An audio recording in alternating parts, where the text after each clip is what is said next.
Hello, ఎలా ఉన్నారు? ఇవాళ మనం మునగాకు పప్పు కూర చేసుకుందాం. మునగాకు అనేది చాలా ఇమ్యూనిటీని పెంచుతుంది. నేను ఇవాళ కొద్దిగా కందిపప్పు తీసుకుంటున్నాను. ఎక్కువగా మునగాకు తీసుకుంటున్నా. కుక్కర్లో ఈ కందిపప్పుని బాగా ఉడకబెట్టుకుందాం. ఒక 3 కానీ 4 కానీ విజిల్స్ వేయించాలి. కందిపప్పు ఉడికే లోపల మనం ఈ కడిగి పెట్టుకున్న మునగాకు సన్నగా తరిగి పెట్టుకుందాం.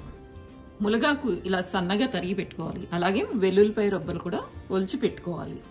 స్టవ్ వెలిగించుకుని కడాయి పెట్టుకుని దాంట్లో నూనె వేసుకోవాలి. నూనె కాగాక కొద్దిగా ఆవాలు, జీలకర్ర, వెల్లుల్లి రబ్బలు ఇవన్నీ బాగా వేయించుకుందాం.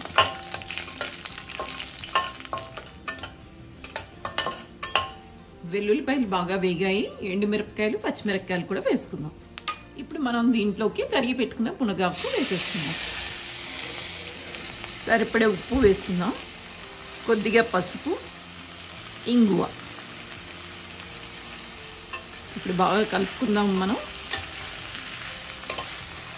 ఎప్పుడూ కూడా కందిపప్పు, మునగాకు కుక్కర్లో కలిపి పెట్టకూడదు. అప్పుడు పప్పు ఉడకదు. కుక్కర్లో మునగాకు పెట్టుకోవాలంటే కనుక వేరువేరుగా పెట్టుకోండి. పప్పు వేరుగాను, మునగాకు వేరుగా. ఇప్పుడు ఇది మూత పెట్టుకుందాం. ఒక 5 నిమిషాలు. ఇప్పుడు 5 నిమిషాలు అయింది. మూత తీసి చూద్దాము.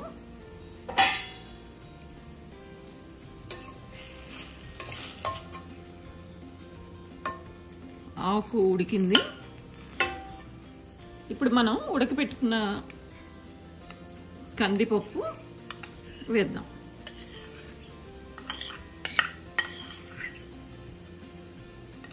ఒకసారి కలుపుకుందాం.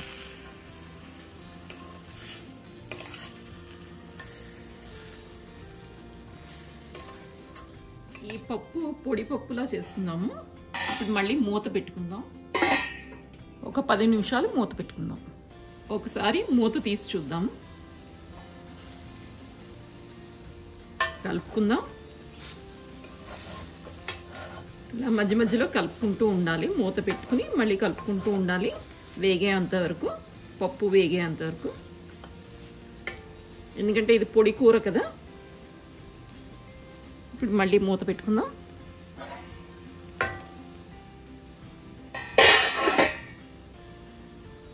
ఇప్పుడు మూత తీసి చూద్దాము.